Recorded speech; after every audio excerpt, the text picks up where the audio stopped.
Equation of straight line में parametric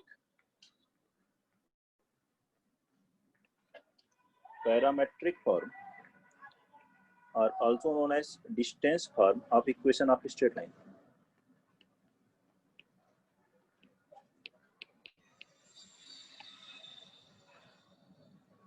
parametric form और distance form of equation of straight line क्या है ये?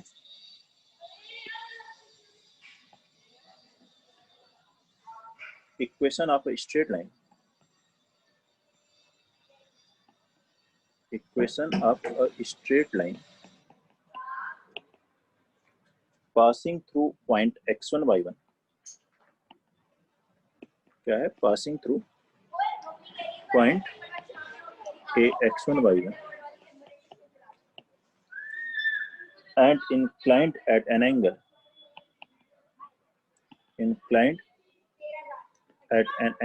theta with positive direction of x-axis,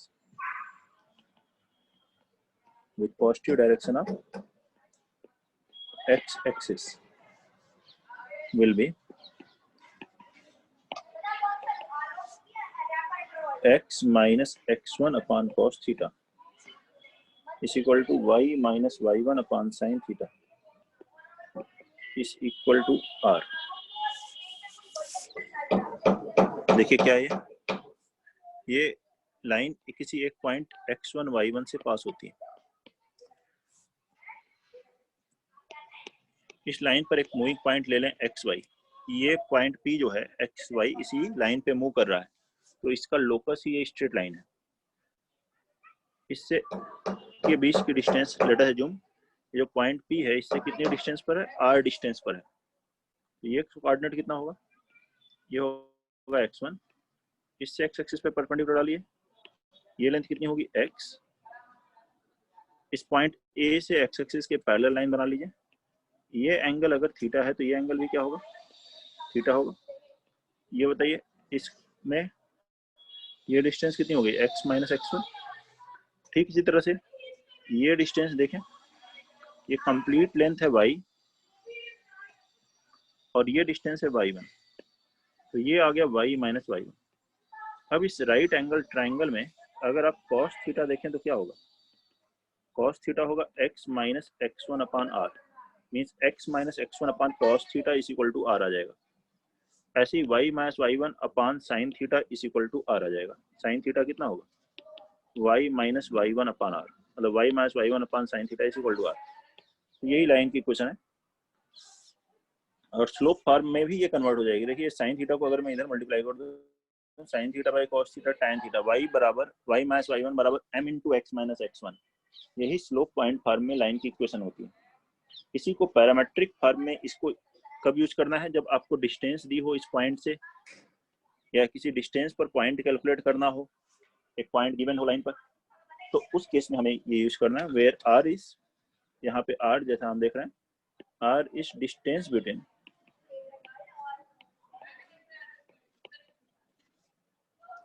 point x कमा y and x1 y1। ठीक है, इस लाइन पर जो इक्वेशन 1 से रिप्रेजेंट हो रही है, इस पर अगर कोई पॉइंट अगर हमें एज्यूम करना हो, any point on the line can be taken as, इस लाइन पर कोई भी पॉइंट क्या ले सकते हैं हम लोग? यहाँ देखिए x कोऑर्डिनेट कितना हो जाएगा, इसे क्रॉस मल्टीप्लाई कीजिए तो x आ जाएगा x1 plus r cos theta. x की वैल्यू आप ये ले सकते हैं x1 plus r cos theta, y की जगह लिख सकते हैं y1 plus r sin theta. जहाँ ये थीटा जो एंगल है वो 0 से लेकर पाई के बीच में, ठीक है, 0 के बराबर हो सकता है पैरेलल हो तो। 0 से पाई फर्स्ट क्वाड्रेंट और सेकंड क्वाड्रेंट दोनों में साइन पॉजिटिव होता है, तो अगर r पॉजिटिव होगा तो y वैल्यू इंक्रीज करेगी। यहाँ ध्यान रखें, if r is greater than 0 आ रहा होगा तो r डिस्टेंस पर हमें दो पॉइंट मिल सकते हैं, एक इधर भी मिल सकता है, एक इस तरफ भी मिल सकता है। r अगर ग्रेटर देन 0 है तो then we get point on upper side are increasing y coordinate, we get point with increasing y coordinate, and if r less than 0 होगा तो then we get point with decreasing y coordinate, तो y coordinate decrease हो रहा होगा point. ठीक है, note कर लीजिए इसको। कोई प्रॉब्लम है किसी को तो बताइए। सर एक बार दोबारा समझा दो, मेरा डिस्कनेक्ट हो गया था बीच में। अच्छा ठीक है, देखिए स्टार्टिंग से ध्यान से सुन लीजिए। ये पूरा क्या है, पैरामेट्रिक फॉर्म और डिस्टेंस फॉर्म। एक लाइन की इक्वेशन जो कि x1 y1 पॉइंट से पास हो रही है और एंगल थीटा बना रही है positive direction of x axis से, उसकी इक्वेशन हम लिखते हैं। ये है इक्वेशन का फॉर्मूला। क्या है मेन, ये फॉर्मूला है। एक लाइन जो x1 y1 से पास हो और थीटा एंगल पे इंक्लाइन हो, उसकी इक्वेशन होती है x minus x1 by cos theta is equal to y minus y1 by sine theta is equal to r। यहाँ r क्या है, डिस्टेंस है xy और x1 y1 के बीच में। आप देख सकते हैं यहाँ डायग्राम में ये लाइन एंगल थीटा बना रही थी। ये a पॉइंट था, ये p पॉइंट था। ये यहाँ से a से x एक्सिस की पैरेलल लाइन रखी, तो ये एंगल थीटा है, तो ये एंगल भी थीटा हो गया। ठीक है, ये डिस्टेंस x1 थी, ये x थी, तो ये वैल्यू आ गई x माइनस x1। इसी तरह से ये y माइनस y1। इस राइट एंगल ट्रायंगल में हमने देखा cos थीटा जो है x minus x1 by R है and sin theta y minus y1 by R है। इसे क्रॉस मल्टीप्लाई करके हमने देखा x minus x1 by cos theta बराबर r, y minus y1 by sin theta बराबर r आ रहा है। ये लाइन की इक्वेशन आ गई हमारे पास, जहाँ r डिस्टेंस इनके बीच की। अब इस पे अगर मुझको कोई पॉइंट एज्यूम करना हो, एक्स वाई कोऑर्डिनेट निकालने हो किसी पॉइंट के, तो हम क्या एज्यूम कर सकते हैं, x बराबर यहाँ से आ जाएगा x1 plus r cos theta, y बराबर आ जाएगा y1 plus r sine theta. Theta angle 0 और पाई के बीच में लेते हैं। फर्स्ट और सेकंड दोनों ही कोऑर्डिनेट में साइन पॉजिटिव होता है, कॉस पॉजिटिव निगेटिव दोनों आ सकता है। फर्स्ट कोऑर्डिनेट में पॉजिटिव, सेकंड में निगेटिव। तो यहाँ देखें, अगर हम r पॉजिटिव लेंगे तो ये तो पॉजिटिव है, तो y की वैल्यू इंक्रीज करेगी। y कोऑर्डिनेट इंक्रीज करेगा जब r पॉजिटिव लेंगे, r नेगेटिव लेंगे तो y कोऑर्डिनेट डिक्रीज करेगा। मतलब इस लाइन पर वो पॉइंट मिलेंगे जिनका y कोऑर्डिनेट इंक्रीज कर रहा होगा। अगर r पॉजिटिव, r की वैल्यू 1 लेते हैं, 2 लेते हैं, 3 लेते हैं, अलग अलग पॉइंट लेते हैं, तो अलग अलग पॉइंट्स आएंगे इस लाइन पर। ठीक है, ये है, नोट कर लिया आपने। अब अगला पॉइंट देखें, नेक्स्ट है angle between two lines. Next point है एंगल बिटवीन, लास्ट वाली लाइन दिखा दो, एंगल बिटवीन टू लाइंस। ये वापस नहीं होगी बेटा, नोट कर लें, और अगर नोट नहीं कर रहे हो तो उसी समय बता दें। ठीक है, क्योंकि ये स्क्रॉल नहीं हो रही है, पूरा इरेज होकर के फिर आपको दिखाया जा रहा है। ओके सर, हो गया, थैंक यू।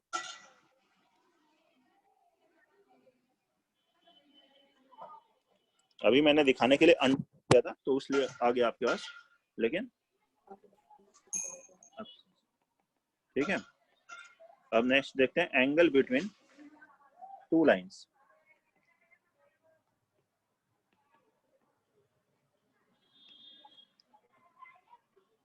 दो लाइंस के बीच का एंगल कैलकुलेट करना है, तो पहले उनका स्लोप्स कैलकुलेट कर लें। If m1 and m2 are slopes of two lines, are slopes of two lines making angle alpha and beta, making angles alpha and beta with x axis। मान लीजिए दो लाइंस हैं, एक लाइन एंगल अल्फा बना रही है, दूसरी line angle beta बना रही है एक्स एक्सिस पर। ठीक है, अब इन लाइंस के बीच का एंगल कैलकुलेट करना है। ये दो लाइंस थी, एक L1 थी, एक L2। एक का स्लोप m1 है, तो m1 बराबर हो गया tan अल्फा, और दूसरा m2 है, तो m2 बराबर हो गया tan बीटा। बेटा इनके बीच का एक एंगल अगर थीटा है, तो दूसरा एंगल, ये दो एंगल मिलेंगे, ये पाई माइनस थीटा होगा। ठीक है, यहाँ से देखें इस राइट एंगल ट्रायंगल, इस ट्रायंगल में अगर डायग्राम यही है, तो बीटा बराबर क्या है, अल्फा प्लस थीटा, या थीटा बराबर क्या हो गया, बीटा माइनस अल्फा।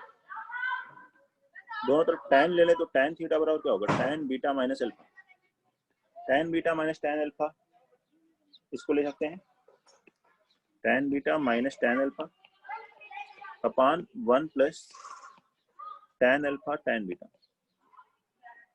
ठीक है, तो ये आ गया m2 minus m1 upon 1 plus m2 m1।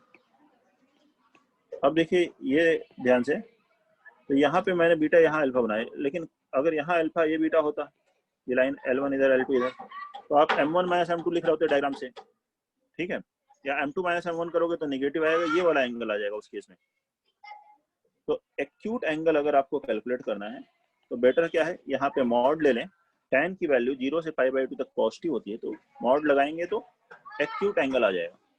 और अब दूसरा एंगल निकालना होगा तो उसको 180 माइनस करके इस एंगल को कैलकुलेट कर सकते हैं। तो acute angle theta between lines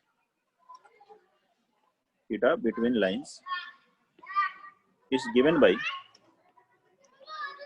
तो दो लाइंस हैं जिनका स्लोप हमें पता है m1 m2, तो उनके बीच के एक्यूट एंगल का फॉर्मूला है tan theta equal to modulus of m1 minus m2 लिखो अब, या m2 माइनस m1 लिखो, सेम है क्योंकि मॉड लगा दिया, अपॉन 1 प्लस m1 m2।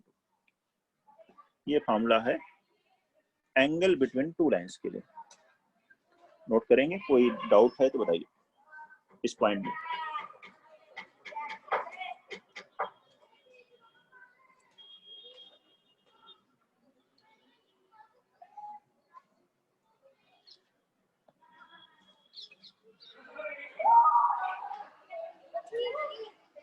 ठीक है, अब अगला पॉइंट देखते हैं।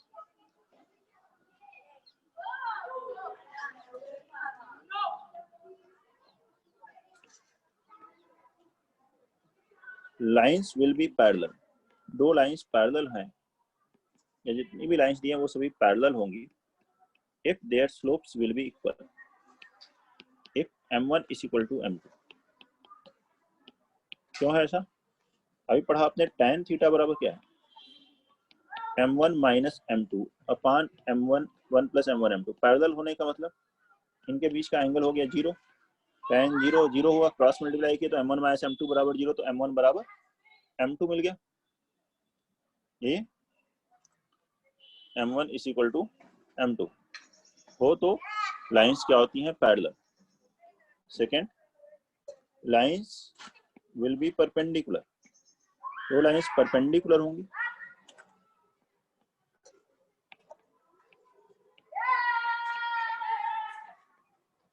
If product of their slopes is equal to -1, perpendicular मतलब थीटा हो गया 90, tan 90 डिफाइन नहीं होता, 1/0 इंफिनिटी की तरफ जा रहा है, तो डिनोमिनेटर 0 की तरफ जब जा रहा हो तो डिनोमिनेटर 0 कब हो रहा होगा, m1 m2 -1 हो। ठीक है, तो lines will be perpendicular if m1 m2 is equal to -1। कोई लाइन दी हो ax plus by plus c equal to 0, इसका स्लोप आपसे पूछा है, इसका स्लोप कितना है तो क्या बताओगे। इसको आप एक फॉर्मेट से दूसरे फॉर्मेट में कन्वर्ट कर सकते हो। देखो इसको ऐसे लिख दो, by बराबर माइनस ax माइनस सी, फिर यहाँ से ले सकते हो y बराबर minus a upon b x minus c upon b, तो y बराबर एम एक्स प्लस सी वाला जो फॉर्मेट है, तो यहाँ पे हम कहेंगे m मतलब स्लोप क्या है, y equal to M x plus C में स्लोप क्या होता है, एम एक्स का coefficient minus a by B. ये लाइन दी हो, ये इस तरह से लाइन दी हो ax plus B Y plus C equal to 0, तो स्लोप होगा minus a by B, means minus times coefficient of x upon coefficient of y। x और y के कोफिशिएंट का ratio minus times, that will give you slope of the line. ठीक है, और ये y intercept है minus C by B. मतलब एक लाइन अगर इस तरह से लिखी हो तो आप डायरेक्ट स्लोप की बात कर सकते हो, minus times coefficient of x upon coefficient of y लिख सकते हो, जनरल इक्वेशन ऑफ लाइन लिखी है तो। नोट करेंगे इन पॉइंट्स को, कोई दिक्कत है तो बताइए। इंपॉर्टेंट है, लाइंस पैरेलल हैं if their slopes are equal, lines will be perpendicular if product of slopes is equal to -1।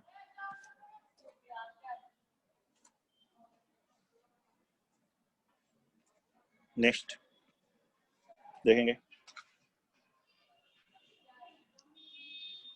Equation of line.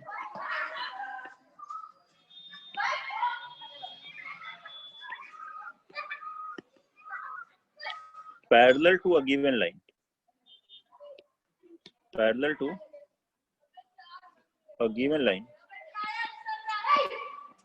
ax plus by plus c is equal to 0 will be,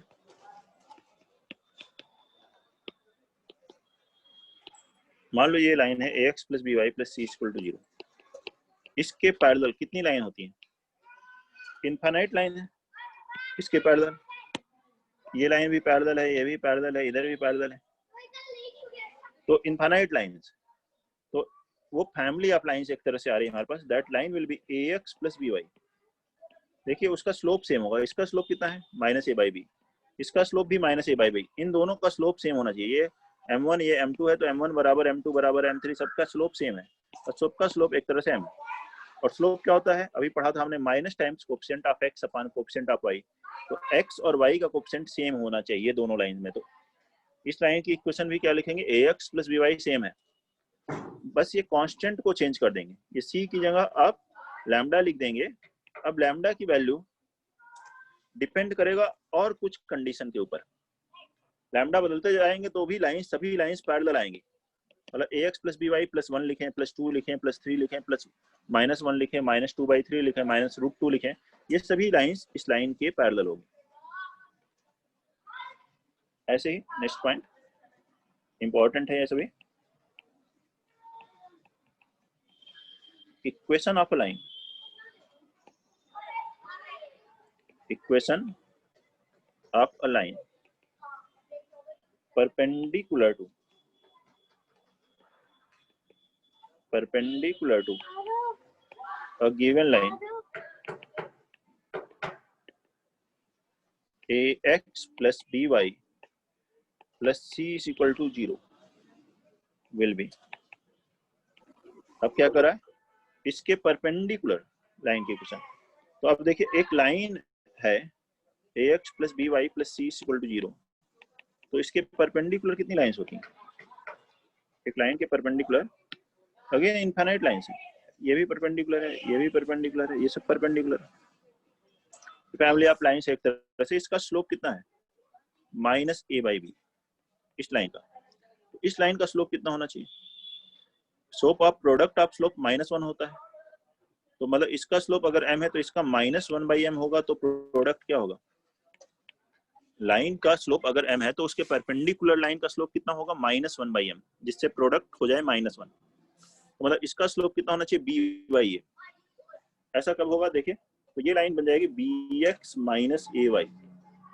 अगर मैं x और y के coefficient को interchange कर दूं और बीच में minus sign, तो अब देखिए इसका क्या आएगा स्लोप b/a, और इसका -a/b, प्रोडक्ट -1, ठीक है, ये तो स्लोप हुआ। लेकिन ऐसी इनफाइनाइट लाइन है तो फिर से again plus lambda r plus k is equal to 0, where lambda is any real number, lambda 1 रखेंगे तब भी ये परपेंडिकुलर है, लैम्डा 2 रखेंगे तब भी परपेंडिकुलर है, लैम्डा कोई भी रियल नंबर रखें ये परपेंडिकुलर ही आएगी। और लैम्डा की वैल्यू भी निकालेंगे अगर एक यूनिक लाइन है तो, उसके लिए कंडीशन क्वेश्चन में दी होगी, ठीक है। बताएं कोई प्रॉब्लम इसमें किसी को? नेक्स्ट देखते हैं, फोर्थ पॉइंट के बाद नेक्स्ट पॉइंट देखिए,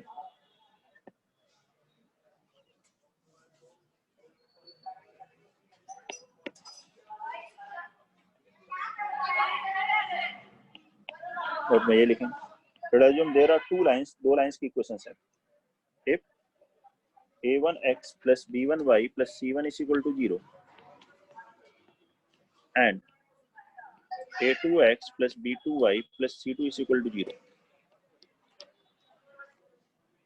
are two lines,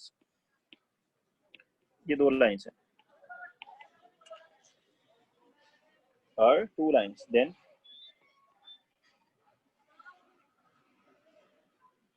lines will be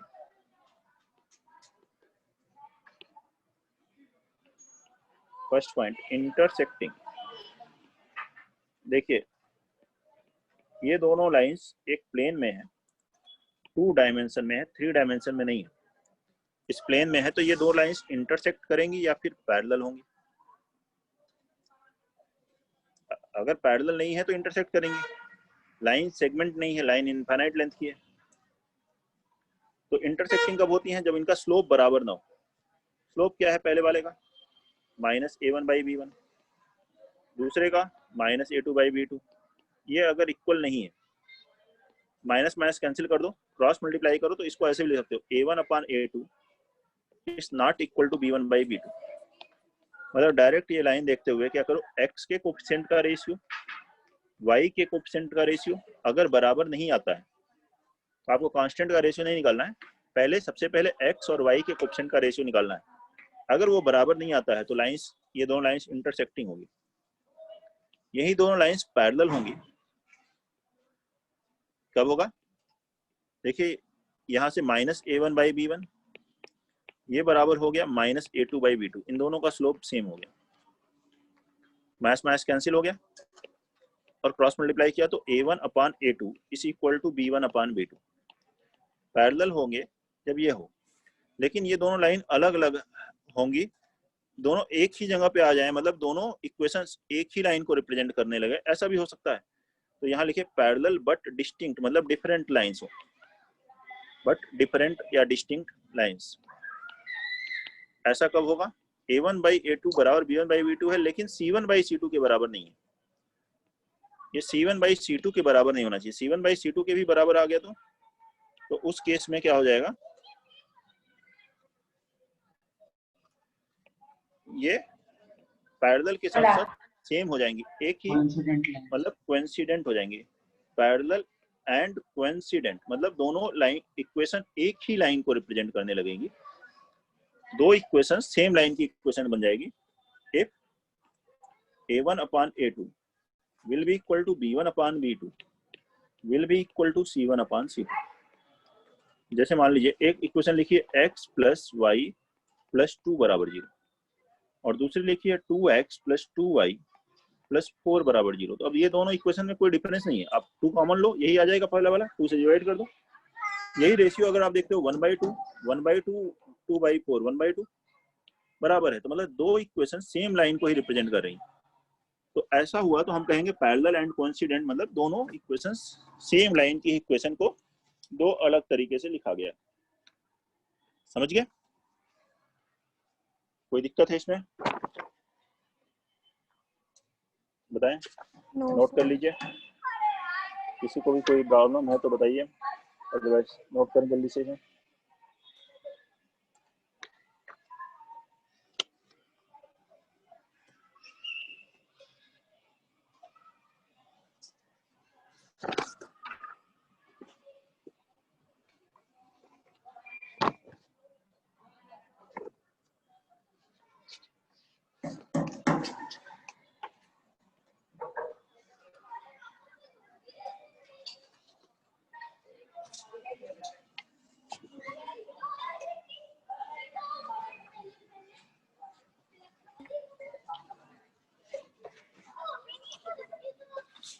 note कर लिया? क्वेश्चंस पर आते हैं। क्वेश्चन नंबर 1 देखिए, find equation of a line, find equation of a line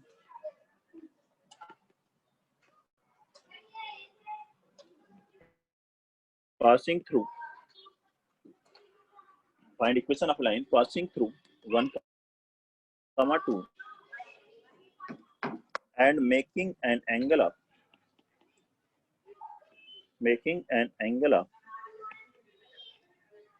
45 degree with line 2x + 3y = 10। उस लाइन की क्वेश्चन बताइए जो 1, 2 से पास होगी और इस लाइन के साथ कितने डिग्री का एंगल बना रही होगी? 5 डिग्री का एंगल बना रहे। उस लाइन की क्वेश्चन कैलकुलेट करना।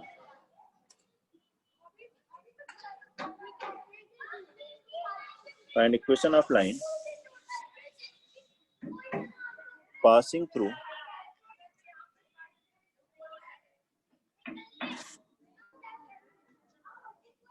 1, 2 and making an angle of 45 degree with 2x plus 3y is equal to 10.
बनाए उस क्वेश्चन को और बताएं आंसर।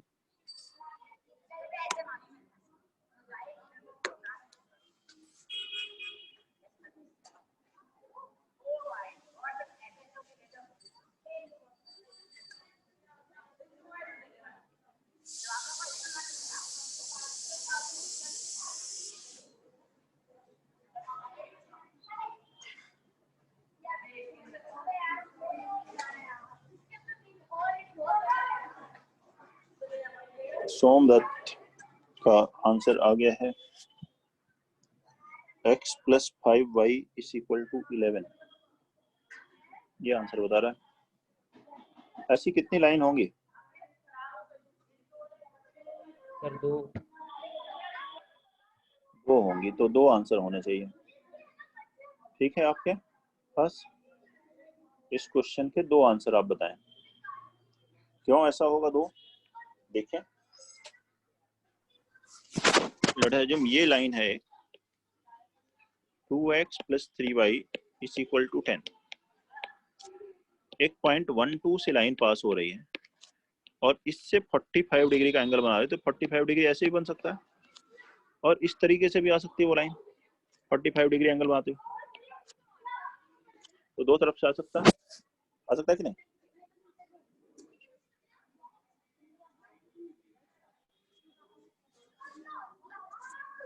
तो अब इसको देखें, लेट अस अज्यूम इसका स्लोप m है, इस लाइन का स्लोप m ले लेते हैं। इसका स्लोप कितना हो गया? -2/3। इनके बीच का एंगल 45 डिग्री है, तो tan 45 डिग्री बराबर क्या लिखेंगे हम लोग? मॉडुलस का ध्यान रखें कि मॉड लिखना है। मॉड लिखेंगे तो ये दोनों अपने आप आ जाएंगे, दोनों स्लोप आ जाएंगे, दो लाइंस आ जाएंगे। मॉड नहीं लगाएंगे तो एक ही आएगा फिर m1 माइनस m2, तो m माइनस m2 क्या है? -2/3। ये m1 m हो गया एक तरह से, और m2 क्या हो गया? -2/3। तो फॉर्मूला है m1 minus m2 upon 1 plus m1 into m2। m2 है -2/3। tan 45 डिग्री कितना होता है? 1। मॉड हटाएंगे तो प्लस माइनस आएगा, एलसीएम लेंगे यहाँ से, ये आ गया 3m + 2 upon 3 - 2m is equal to +-1। अब यहाँ पहला केस लेते हैं प्लस का और दूसरा केस माइनस का। प्लस लेंगे तो ये क्या होगा? 3m। सर आपकी आवाज बहुत धीरे आ रही है। आवाज बहुत धीरे आ रही है? बाकी बच्चों को बताएं भाई। सर आप ठीक है हो गई, लेकिन वैसे बहुत धीरे आ रही है। ठीक है, तो ये देखिए, इसे क्रॉस मल्टीप्लाई करें 3 - 2m, 5m बराबर 1। तो m की वैल्यू कितनी हो गई? 1/5। ये है m स्लोप, और ये पॉइंट दिया है तो इक्वेशन लिख सकते हैं। लाइन की इक्वेशन क्या हो गई? पॉइंट स्लोप फॉर्म में y - 2 is equal to 1/2 5 into x - 1। यहाँ से आ गया x - 5y + 9 बराबर 0। ये है आंसर फर्स्ट का। सेकेंड पार्ट नेगेटिव, यहाँ माइनस ले लें तो यह हो गया 3m + 2 बराबर माइनस टाइम्स 3 - 2m। मल्टीप्लाई करेंगे तो ये आ गया -3 + 2m। यहाँ से आ गया m बराबर -5। ये है स्लोप। स्लोप आ गया, ये पॉइंट है, तो इक्वेशन क्या लिखेंगे, y minus y1 is equal to m into x minus x1 आ गया 5x plus y is equal to 7। ये दो आंसर आएंगे। देखें क्या आपने यही आंसर बताए हैं? कुछ लोगों ने आंसर बताए हैं, मैं उनका देखता हूँ। x plus 5y is equal to 11, Somdatt ये तो बेटा सही नहीं आया आपके। हाँ, और दूसरा 5y minus x is equal to 9 और 5x plus y is equal to 7। Saumil, ठीक है, सौमिल का ये आ रहा है। देख लें, कोई डाउट है तो बताइए। सॉल्यूशन में किसी को भी कोई प्रॉब्लम है, कोई इशू है?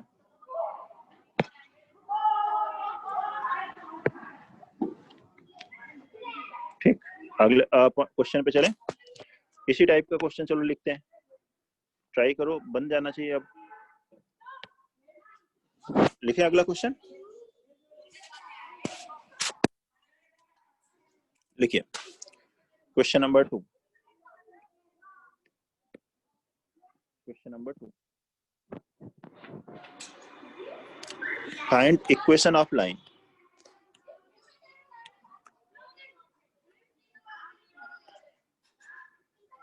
through, find equation of line through -2, -7, -2 and -7, and making an angle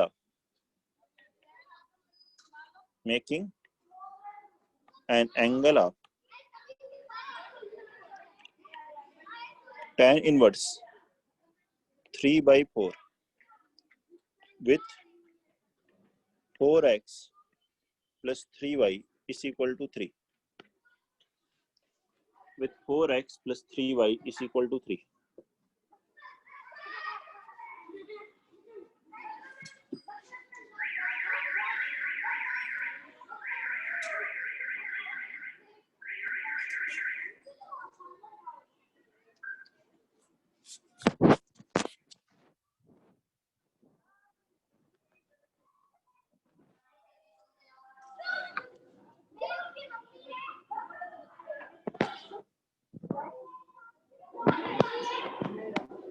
बनाए इसको, ये line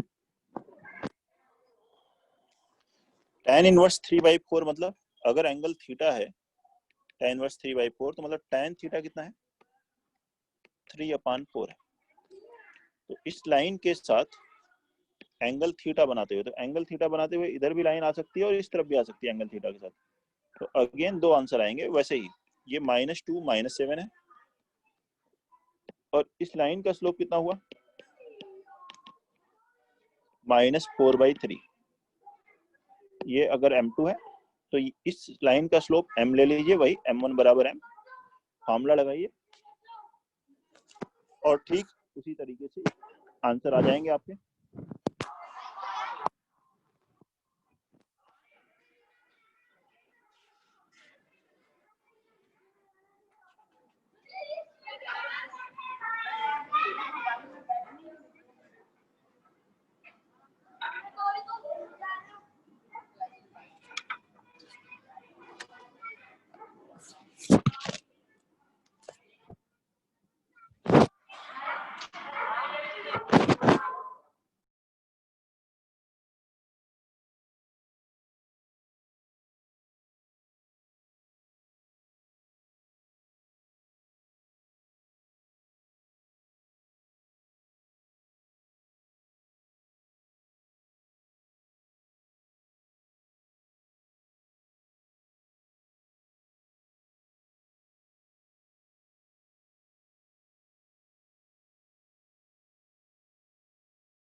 tan theta is equal to 3/4।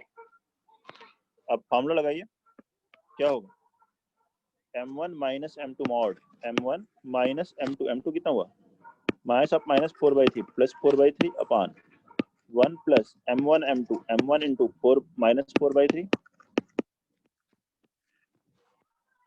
आ गया 3/4। एलसीएम लेंगे क्या आ जाएगा, 3m1 प्लस 4 अपान 3 - 4m1। है, मॉड हटाएंगे, यहाँ आ जाएगा प्लस माइनस, यहाँ से ये मॉडुलस हटा देते हैं तो ये वैल्यू कितनी होगी, प्लस माइनस, प्लस वाला क्रॉस मल्टीप्लाई करें तो 9 माइनस 12 m1 सर आपकी बराबर आ आवाज बहुत धीरे हो गई है। 12 m1 प्लस 16। अभी भी धीरे आ रही बेटा? सर अब सही है। ठीक हो गई। अब ठीक है। तो ये आ गया 24 m1 बराबर माइनस 9 माइनस 16 माइनस 7। तो स्लोप आ गया, m1 कहो या m कहो, तो m बराबर आ गया माइनस 7/24।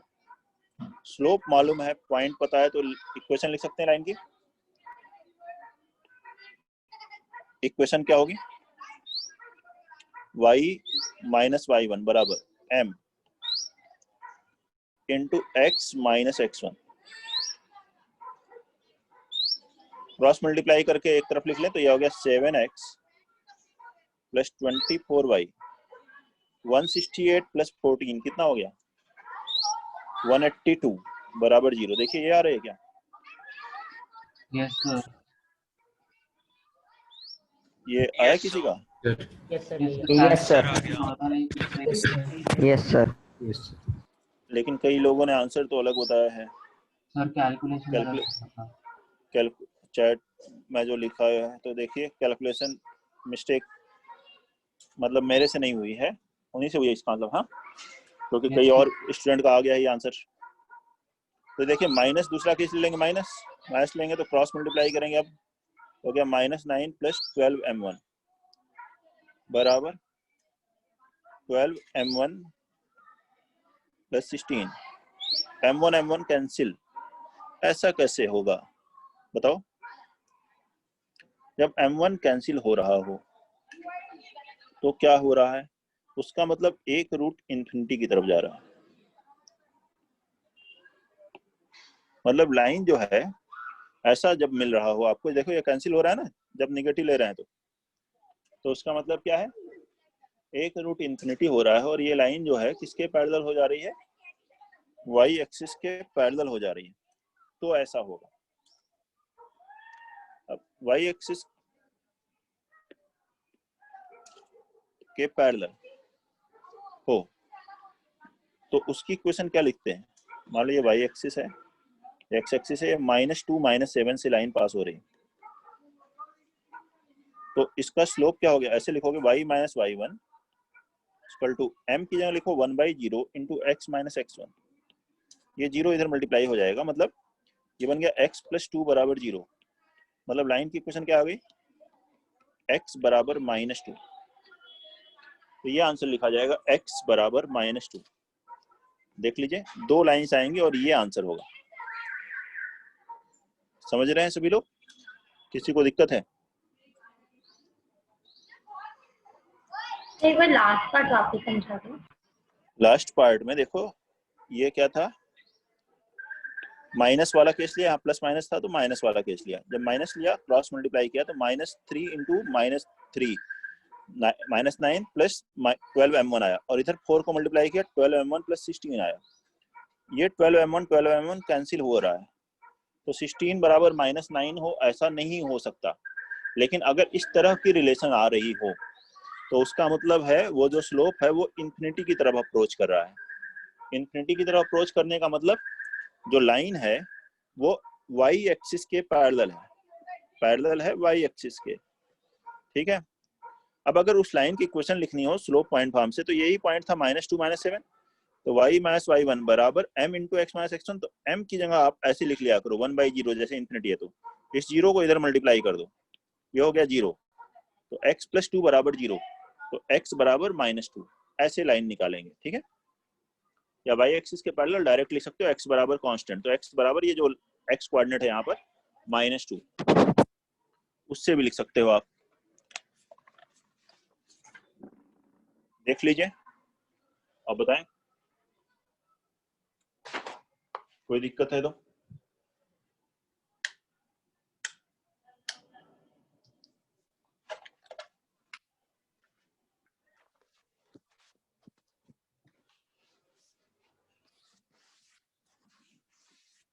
अगला क्वेश्चन लिखेंगे। अच्छा, एक फॉर्मेट से जनरल इक्वेशन आप लाइन दी हो तो उससे दूसरे फॉर्मेट में चेंज कर सकते हैं, मतलब स्लोप पॉइंट फॉर्म में चेंज कर सकते हैं, डबल इंटरसेप्ट फॉर्म में चेंज कर सकते हैं, नॉर्मल फॉर्म में चेंज कर सकते हैं। तो देखें वो कैसे होता है, उसके लिए ये क्वेश्चन लिखेंगे। Change the equation of the line, equation of line x plus root 3y plus 4 is equal to 0 and find, और उससे क्या फाइंड करें, first part slope of the line and y intercept. Slope calculate करेंगे और y intercept. Second x and y intercepts calculate करेंगे। Third length of perpendicular from origin, length of perpendicular from origin and angle made by this perpendicular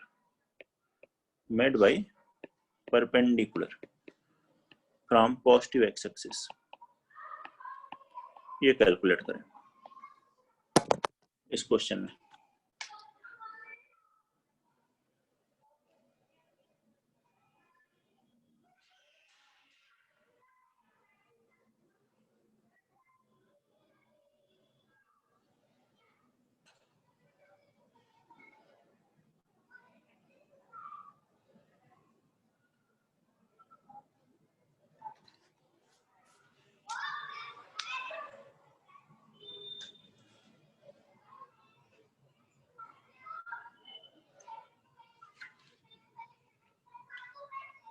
इस equation line को, जो कि general equation of line लिखी हुई है, उसे हमें कन्वर्ट करके ये सब पॉइंट कैलकुलेट करने।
तो फर्स्ट फॉर्मेट देखते हैं, एक्स और वाई इंटरसेप्ट, स्लोप और वाई इंटरसेप्ट कैसे कैलकुलेट कर पाएंगे इसमें।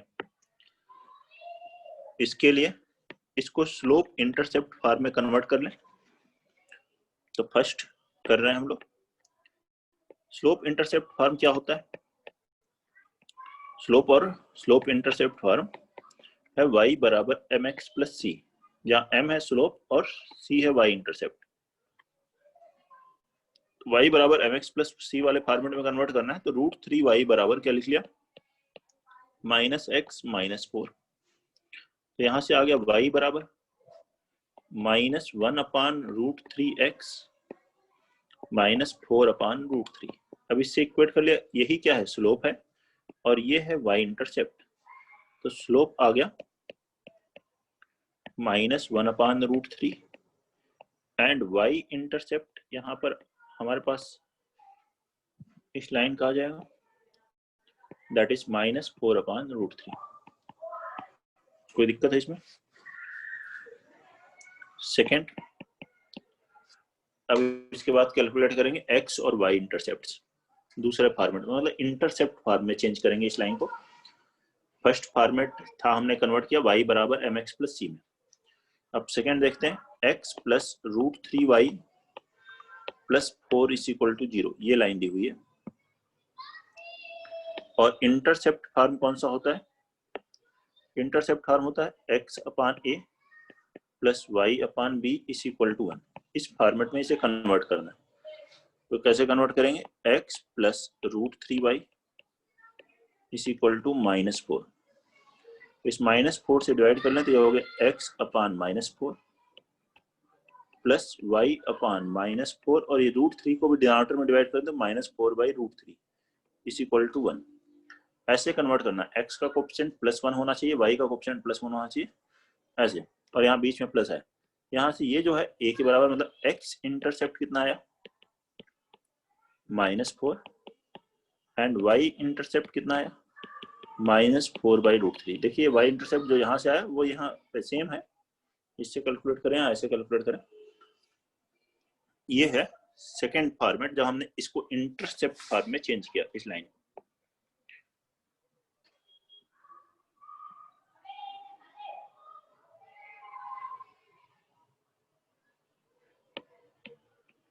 ठीक है, पहला फॉर्मेट था स्लोप इंटरसेप्ट में चेंज किया, y बराबर mx प्लस c, उससे स्लोप और y इंटरसेप्ट आ गया। फिर इंटरसेप्ट फॉर्म में चेंज किया तो उससे x और y इंटरसेप्ट आ गया। अब हम नेक्स्ट इसी को कन्वर्ट करेंगे किसमें, थर्ड डबल इंटरसेप्ट फॉर्म में हो गया। अब हमें चाहिए नॉर्मल फॉर्मेट में इसे चेंज करना है। नॉर्मल फॉर्म में चेंज करें। नॉर्मल फॉर्म क्या होता है, x cos alpha plus y sin alpha is equal to p। इधर जो RHS में p लिखते हैं वो p पॉजिटिव होता है क्योंकि ये परपेंडिकुलर डिस्टेंस है ओरिजिन से। तो इसको पहले ऐसे लिखें, x plus √3y is equal to -4। अब यहाँ cos अल्फा sin अल्फा बनाना है, तो जब ax प्लस by आ जाए, यहाँ पर जैसे कि ax प्लस by फॉर्मेट है, तो इसको cos अल्फा sin अल्फा बनाने क्या करें, √a² प्लस b² से डिवाइड करें। तो इसका कोएफिशिएंट 1 है और इसका √3 है, तो √a² प्लस b² क्या हुआ 2, तो 2 से डिवाइड कर दें। और इधर RHS में पॉजिटिव लेना होता है तो माइनस से भी मल्टीप्लाई करेंगे, तो ये बन जाएगा x into -1/2 plus y into -√3/2 बराबर 2। अब -1/2 और -√3/2 सेम किस एंगल के कॉस और साइन होते हैं, थर्ड क्वाड्रेंट में कॉस और साइन दोनों नेगेटिव होते हैं। कॉस 180 प्लस थीटा भी माइनस कॉस थीटा, और साइन 180 प्लस थीटा। तो 1/2 जो एंगल होता है 60 के लिए होता है कॉस में, और साइन में √3/2 60 के लिए होता है। तो 180 प्लस 60 कितना हो गया, 240 डिग्री या 4π/3। ऐसे ही y को साइन 240 डिग्री और 4π/3 इज इक्वल टू 2, ऐसे लिखेंगे। तो अब length of perpendicular from origin कितनी हो गई, ये लेंथ हो गई 2, और angle made by this perpendicular from x axis कितना आ गया 240 डिग्री, और दैट इज 4π/3। नोट कर लीजिए, देख लें सभी स्टेप्स, किसी भी स्टेप में कोई डाउट है तो वो बताएं।